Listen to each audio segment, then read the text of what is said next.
All right, shalom, Shabbat shalom, everyone. This is Brother D. We are now on Zoom for our fellowship study, and we're in the book of Nehemiah, chapter 10. I'll start us off with the reading. Hello. Current and new participants will be muted. Allow participants to unmute themselves.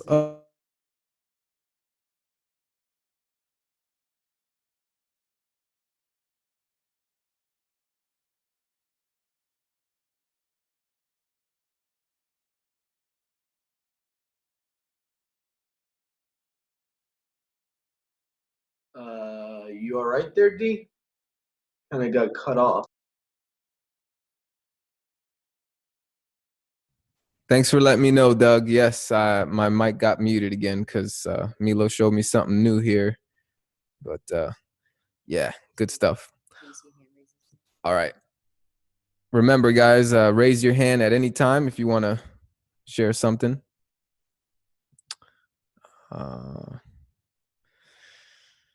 Nehemiah chapter 10.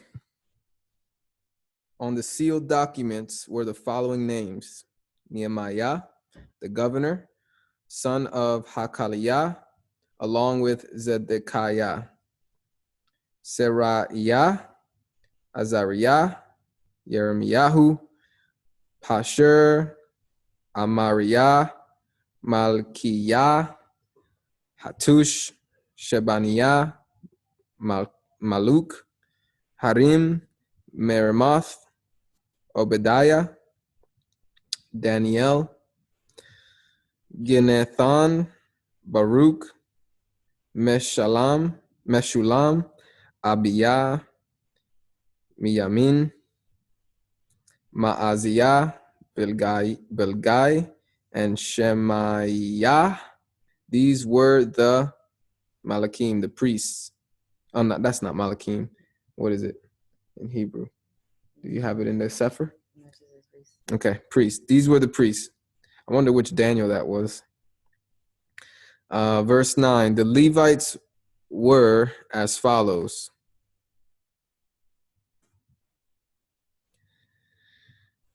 Yeshua, I'll say Yahshua, son of Azaniah, Binui, of the sons of Henadad, Kadmiel.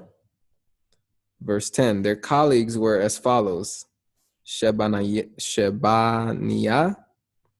Hodiah, Kelita, Pelaiah, Hanan, Mekah, Rehob, Hashabiah, Zakur, Sherebiah, Shebaniah, Hodiah, Bani, and Beninu. The leaders of the people were as follows: Parosh, Pahath, Moab, Elam, Zatu, Bani, Buni, Asgad, Bebai, Adoniyah. It's like Yahuwah Adonai almost combined together. Yahuwah. Big Vai, Adin, Atur, Hezekiah, Azur, Hodiah, Hashum, Bezai, Harif, Anathoth, Nebai, Magpiash, Meshulam, Hazir, Meshezabel, Zadok, Yadu'ah, Peletiah, Hanan, Anayah, Husha. I believe that's Husha, if I'm not mistaken, in the Hebrew, instead of Hoshea. Hananiah, Hashub, Halohesh, Pilha, Shobek, Rehum, Hashabna,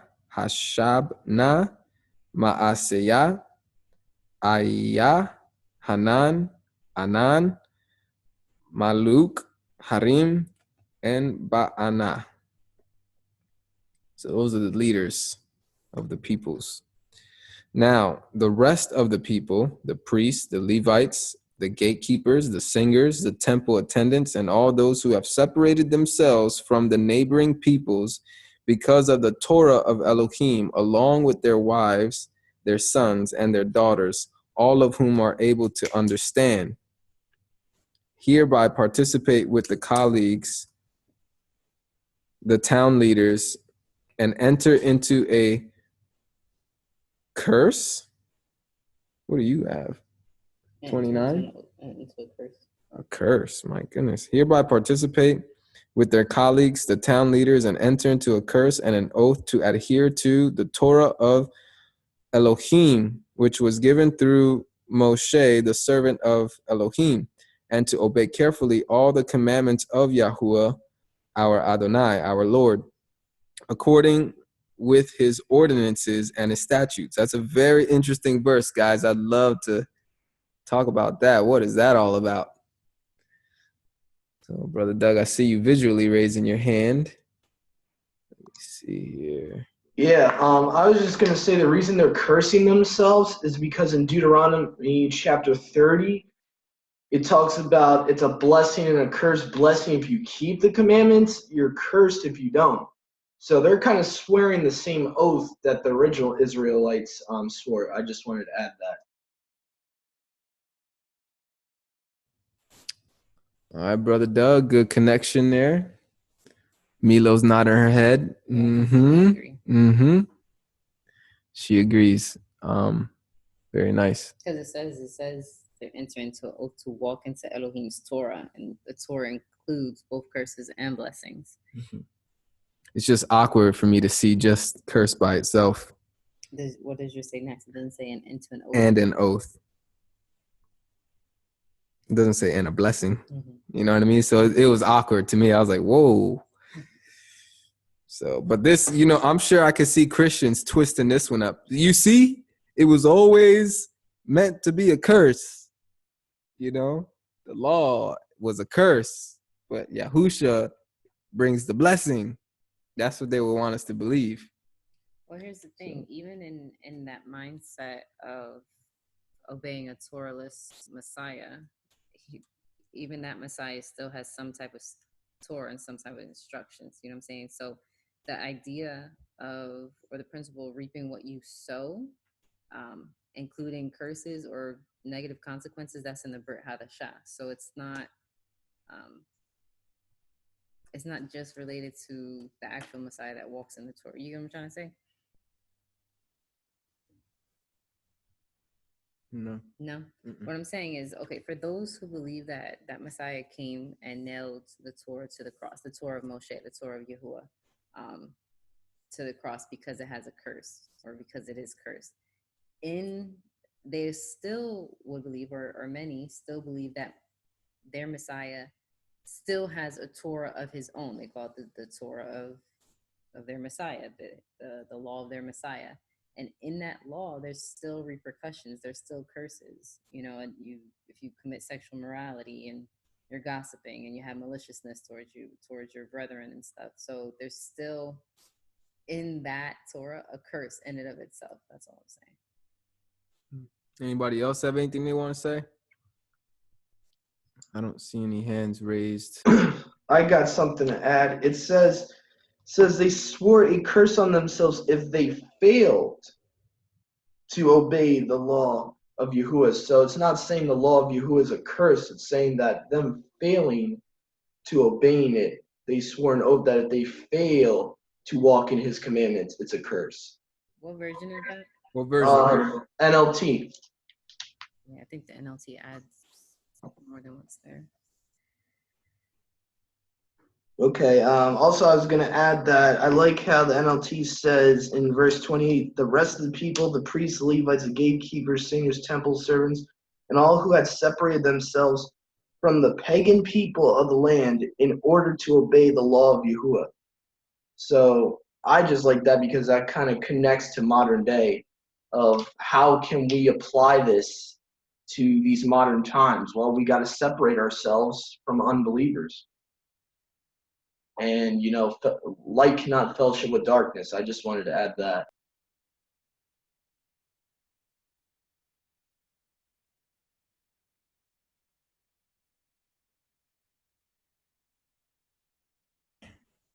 Thanks, Brother Doug. Just remember to try to, if you can, find that button to raise your hand, just to make it a good habit.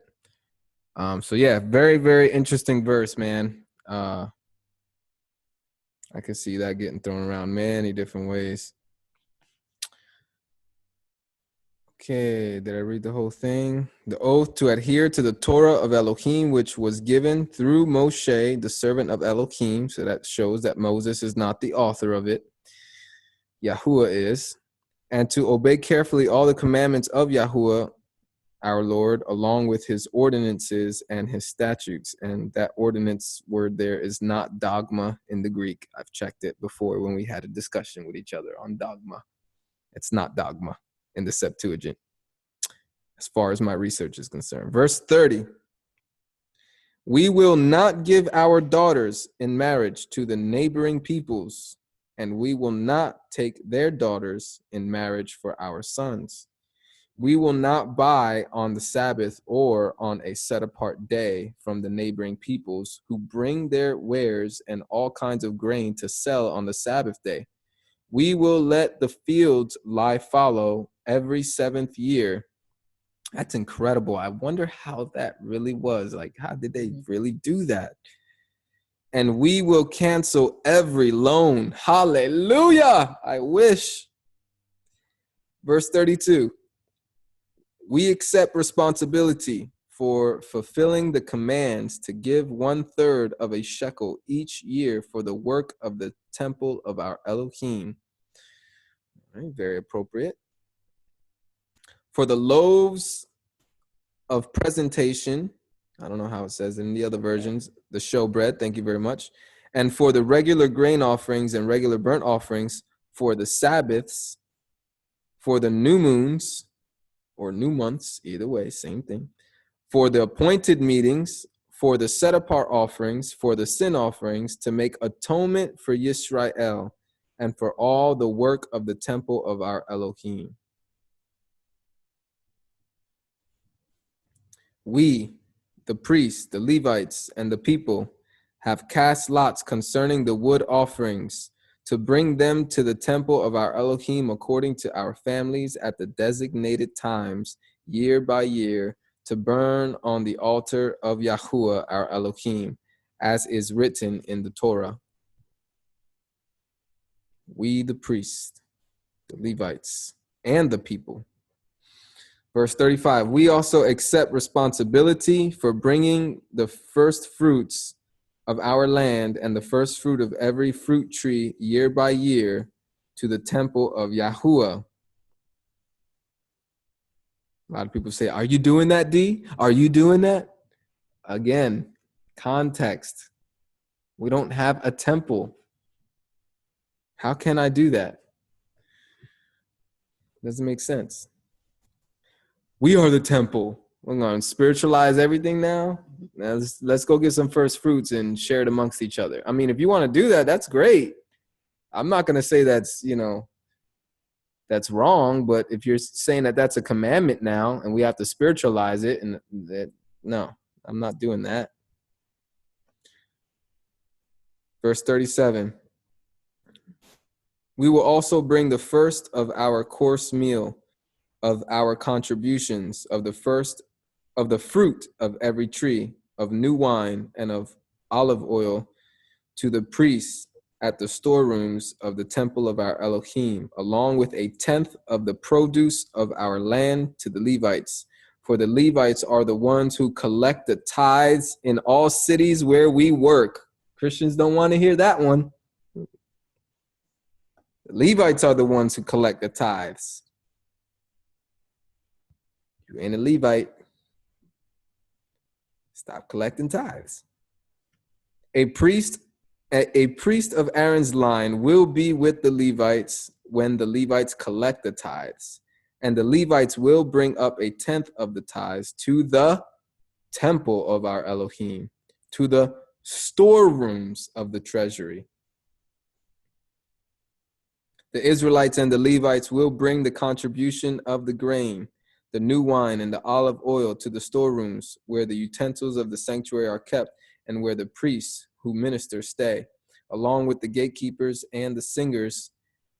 We will not neglect the temple of our Elohim.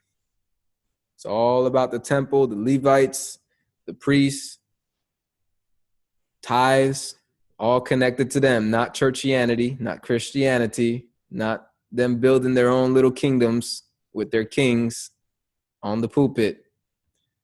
This is very, very specific to the children of Israel who are in the promised land, for the promised land. Because haven't we been reading that they're trying to rebuild the temple? That they were getting permission to rebuild it, and then they were getting in trouble from Babylon. They were coming for them. All right, that's all I got. If anybody wants to jump in, share any thoughts, any hands raised. Yeah. Doug, I see a number next to you. What does that mean? Go to chat. Oh, go to chat. Click on him and go to chat. Chat.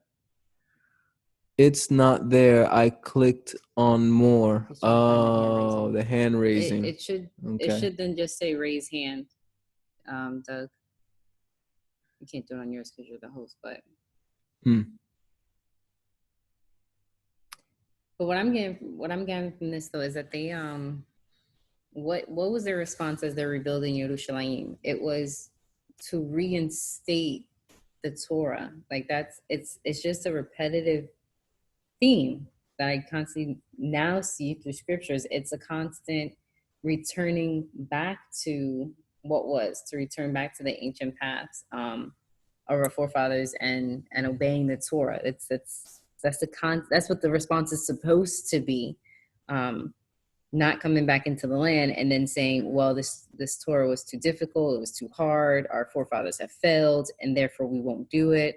But it's the opposite. It's a repentance because of that, and they're trying again to return back to it, to institute their offerings and institute how they wouldn't mesh the light with darkness, as Brother Doug mentioned before, marrying their daughters and their sons with the people of the nations, and how they would adhere to Shabbat. So they're returning back to what Yahuwah wanted them to do and wants us to do now.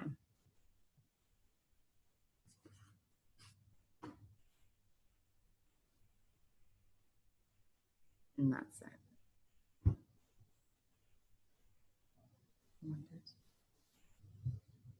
I want to see something. Can someone intentionally raise their hand for a moment? I just want to see how it looks on our end, so we don't have to Tira. But can someone intentionally? There you go. So I just want to see if it. Yeah, it shows on the screen. So okay, that's good.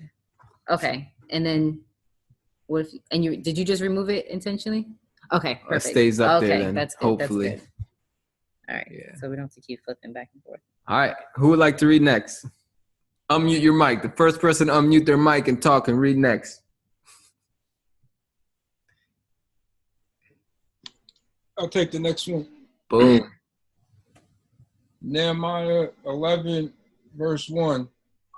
Now the rulers of the people dwelt at Jerusalem, and the rest of the people cast lots to bring 1 out of 10 to dwell in Jerusalem, the set-apart city, and 9/10 were to dwell in other cities. Verse 2. And the people blessed all the men who volunteered to dwell at Jerusalem. Verse 3. And there are the heads of the province who dwelt in Jerusalem. But in the cities of Yehuda, everyone dwelt in their own possession in their cities.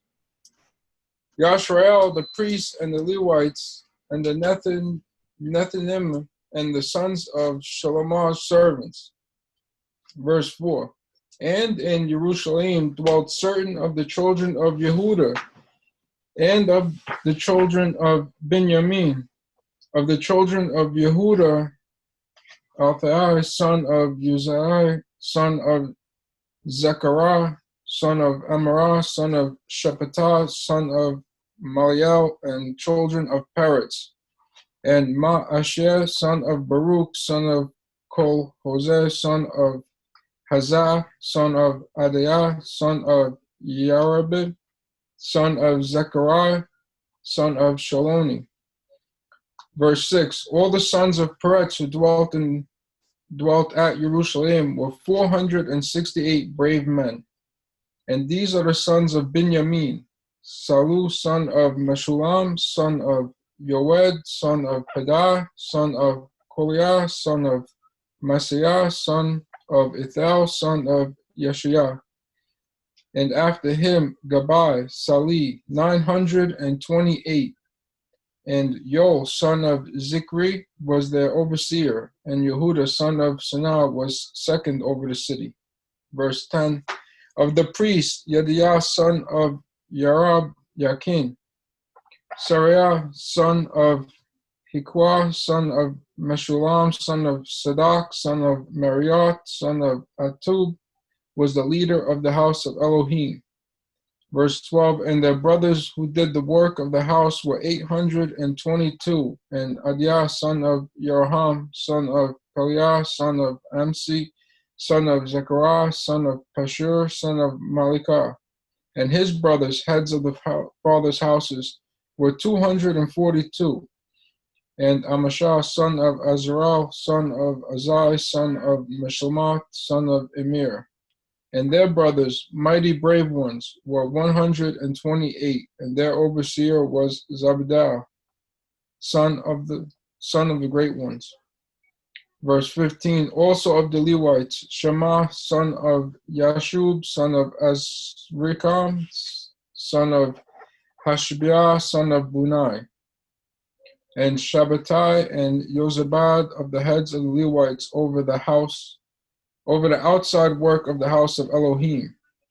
Verse 17, and Mataniah, son of Mikah, son of Zabdi, son of Asaph, who were the leader, who began the thanksgiving with prayer, and Bakbukah, the second among his brothers, and Abda, son of Shamu, son of Gali, son of Yaduth.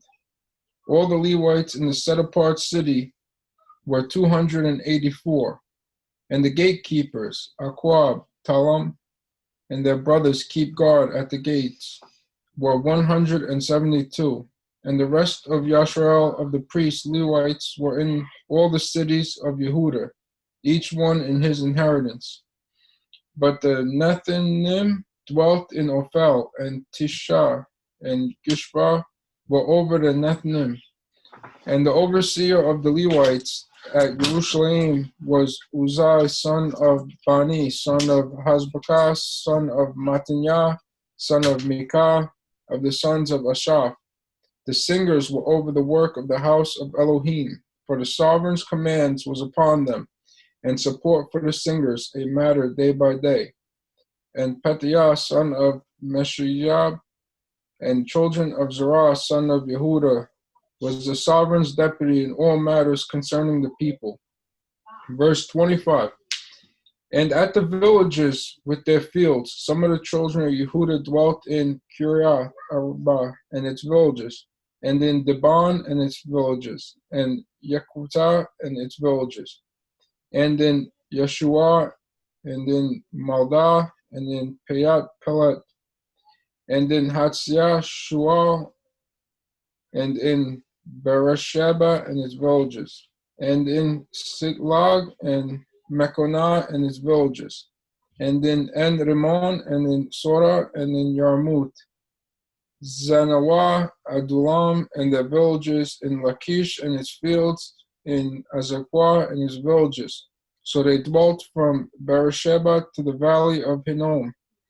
And the children of Binyamin from Geba, Mikmash, and Ayah, and Bethel El and their villages, and Athoth, Nob, Anahah, Hatzor, Ramah, Gittimi, Hadid, Seboim, Nebalat, Lod, and Ano, and the valley of craftsmen, and all the Levites, the divisions of Yehuda, were for Binyamin.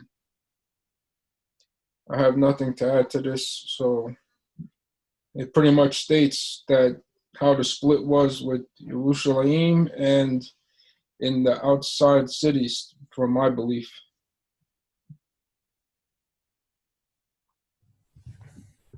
Yep. And oh, can we see? Here we go. And the first part of it made me think of when it says uh, in the first verse, the rest of them cast lots to bring one of 10 to dwell in Jerusalem. It made me think of I forget how you say, but like if a business is in a different city or in a different state, how they pay you to move over. I forget what there's a word for it, but it's like basically where they're like, okay, we'll give you a moving fee to come over. It made me think of that. Like they're rebuilding Jerusalem and they're setting up so that it's populated, so that 1/10 of the people will come in. And what I think is interesting is it mentions 3 tribes are coming back: the Levites, Benjamin, and Yehuda. That those are the 3 that are in Jerusalem and their surrounding cities right now. I didn't see anything or at least from this chapter, regarding the other tribes of the north of the Israel. So I thought that was interesting as well. I would never thought of that stuff. Verse 21, just a small thing for me. English versus the Hebrew. Nethanim is temple attendants. Just a FYI for anybody who was wondering what Nethanim meant. So, and I only knew that because I was reading a net version along. All right. So with that, we'll go to the next chapter. Anybody want to unmute their mic? First person to unmute their mic can read the next chapter. I couldn't tell if D-Rail raised his hand. He was slipping. No, I was just scratching my head. I'll read it. Like a student in class. Yeah, I'll go ahead and read. All right. Milo's going to read. All right, it says, now these are the priests and the Levites that went up with Zerubbabel. Doug, we were talking about this guy yesterday. The son of Shealtiel and Yeshua, Seraiah, who Yirmiyahu, Ezra, Amaryahu, Maluk, Chatush, Shephanyahu, Rahum, Marayoth, Idu, Genetho, Abiyahu, Minyamin, Ma'adiah, Bilgah, Shemayahu, and Yoyarib, Yedaya, Salu, Amak, Hidkiyahu, Yedaya. These were the chief of the priests and of their brethren in the days of Yeshua. Moreover, the Leviim, Yeshua, Binu, Kadmiel, Sheveriah, Yahuda, Matanyahu, which was over the thanksgiving, he and his brethren. Verse 9. Also, Bakuyah and Uni, their brethren, were over against them in the watches. And Yeshua begot Yoyakim. Yoyakim also begot Eliashiv, and Eliashiv begot Yoyada, and Yoyada begot Jonathan, and Jonathan begot Yadua. And in the days of Yoyakim were priests, the chief of the fathers, of Seraiyahu, Mariah, of Yirmiyahu, Hananyahu, of Ezra, Meshulam, of Amaryahu, Yahuchanan, of Maluk, Jonathan, of Shabanyahu, Yosef, of Harim, Adna. 10 minutes left. We have 10 minutes, okay. Of Marioth, Chalkai, of Idu, Zachariahu, of Ginethon, Meshulam, of Abiyahu, Zikri, of Minyamin, of Moadiah, Piltai, of Bilgah, Shamua, of Shemayahu, Yahunathan, and of Yoyarib, Metanai, of Yedaya, Uzi, of Salu, Kalai, of Amak, Eber, of Hilkiyahu, Hashav-Yahu, of Yedaya, Nethanel. The Levites in the days of Eliashiv, Yoyada, and Yahuchanan, and Yudua were recorded chief of the fathers. Also the priests to the reign of Daryavish the Persian. The sons of Levite, the chief of the fathers, were written in the Sefer of the Chronicles, even until the days of Yehuchanan, the son of Eliashiv, and the chief of the Levites, Hashayahu, Shevayah, and Yeshua, the son of Kadmiel, with their brethren over against them, to praise, to give thanks, according to the commandment of David the man of Elohim, ward over against ward. Matzinyahu and Babukiah, Obadiahu, Meshulam, Taman, Ahuv, porters guarding the ward at the thresholds of the gates. These were in the days of in the storerooms. These were in the days of Yoakim the son of Yeshua the son of Yahusadak, and in the days of Nehemiah the governor, and of Ezra the priest, the scribe. And at the dedication, verse 27, and at the dedication of the wall, Yerushalayim, they sought the Levites out of all their places to bring them to Yerushalayim, to keep the dedication with gladness, both with thanksgiving and with singing, with cymbals, psalteries, and with harps. I wonder if this is saying like they went into the lands to get the Levites and they knew what their people looked like, or those who were just really close by in the surrounding nations. I'm just wondering about that. But nevertheless, it was rejoicing to rebuild the wall of Yerushalayim. And the sons of the singers gathered themselves together, both out of the plain country round about Yerushalayim, and from the villages of Netzophatim, also from Beth HaGilgal, and out of the fields of Geva and Azmavet. For the singers have built them villages round about Yerushalayim. And the priests and the Levites purified themselves, and purified the people, and the gates, and the wall. Then I brought up the princes of Yehuda upon the wall, and appointed 2 great companies of them that gave thanks, whereof when one went on the right hand upon the wall toward the dung gate, verse 32, and after them went Hushaiah and half of the princes of Yehuda, and Arsayahu, Ezra, and Meshulam, Yehuda, and Benjamin, and Shemayahu, and Yirmiyahu, and certain of the priest's sons with trumpets, Zachariahu, the son of Jonathan, the son of Shemayahu, the son of Mattanyahu, the son of Mikayahu, the son of Zachar, the son of Asaph, and his brethren Shemyahu, and Asarel, Melalai, Galalai, Ma'ai, Nathanael, and Yehuda, Hanani, with the musical instruments of David, the man of Elohim, and Ezra the scribe before them. Verse 37. And at the fountain gate, which was over against them, they went up by the stairs of the city of David, at the going up the wall, above the house of David, even unto the water gate eastward. And the other company of them that gave thanks went over against them, and I after them, and the half of the people upon the wall, from beyond the tower of the furnaces, even unto the broad wall. And from above the gate of Ephraim, and above the old gate, and above the fish gate, and the tower of Hananel, and the tower of Me'ah, even unto the sheep gate, and they stood still in the prison gate. So stood the 2 companies of them that gave thanks in the house of Elohim, and I and the half of the rulers with me, and the priests, Eliakim, Maasyahu, Minyamin, Mikayahu, Eliyahu Anai, Zachariahu, and Hananyahu, with trumpets, and Maasayahu, and Shemayahu, and Elasar, and Uzi, and Yehukanan, and Malkiyahu, and Elam, and Eser. And the singers sing loud with Yizrakiah, their overseer. You like that because the singers were singing. Mm-hmm. And that day they offered great sacrifices and rejoiced, for Elohim had made them rejoice with great joy. The women also and the children rejoiced, so that the joy at Yerushalayim was heard even afar off. They were making some noise. Mm-hmm. They were rejoicing about it. There was gladness, which is okay in the sight Right. of It's okay to celebrate. And at that time, verse 44, were some appointed over the chambers for the treasures, for the offerings, for the first fruits, for the tithes, to gather into them out of the fields of the cities the portions of the Torah for the priests and the Levites. And Yehuda rejoiced for the priests and for the Levites that waited. And both the singers and the porters guarded the ward of their Elohim, and the ward of the purification, according to the commandment of David and of Solomon his son.